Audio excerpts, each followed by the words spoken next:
पहिलो होली हाम्रो 2081 पहिलो होली हामीको सन्दर्भमा यहाँ जम्मा भएर अति नै रमाइलो भयो। त्यसको लागि हाम्रो आरती म्यामलाई धेरै धेरै धन्यवाद दिन चाहन्छु।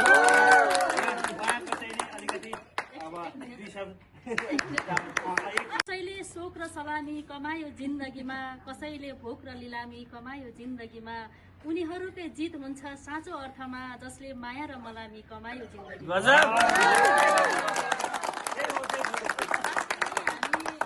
हिन्दू धर्म मान्नेहरूको र विशेष गरी नेपालीहरूको यो महान पर्व तराईमा अझै बढी उत्साहपूर्वक मनाइन्छ र अहिले पहाडमा पनि होलीलाई एकदमै महत्त्वको साथ मनाइन्छ। हामीले पनि आज यो भूमि समस्या समाधान आयोगको केन्द्रको कार्यालयमा हामी र हजुरहरू एकै ठाउँमा बसेर होली मनाएका छौँ। सम्पूर्णलाई होली पर्वको अवसरमा धेरै धेरै शुभकामना दिन चाहन्छु।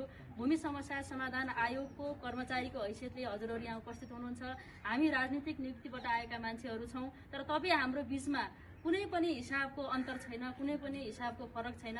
हामीले यो भूमि समस्या समाधान आयोगले सम्पन्न गर्नुपर्ने लक्ष्य र उद्देश्यहरूलाई एकसाथ लिएर सँगसँगै अगाडि बढिरहेका छौँ। हामी राजनीतिक क्षेत्रमा भए पनि, कर्मचारीको क्षेत्रमा भए पनि, जुनसुकै ठाउँमा भए पनि सबभन्दा पहिला एक मानव हौँ। हामीहरूको बिचमा एक खालको सम्बन्ध छ, नेपालीको सम्बन्ध छ, दाजुभाइ दिदीबहिनीहरूको सम्बन्ध छ। यो सम्बन्धलाई हामीले आफ्नो जीवनभरि नै कायम राख्न सकौँ भन्ने शुभेच्छा शुभकामना दिँदै हजुरहरू सम्पूर्णमा र हजुरको सम्पूर्ण परिवारलाई एकमुष्ट होली पर्वको शुभकामना व्यक्त गर्न चाहन्छु। धन्यवाद, नमस्कार।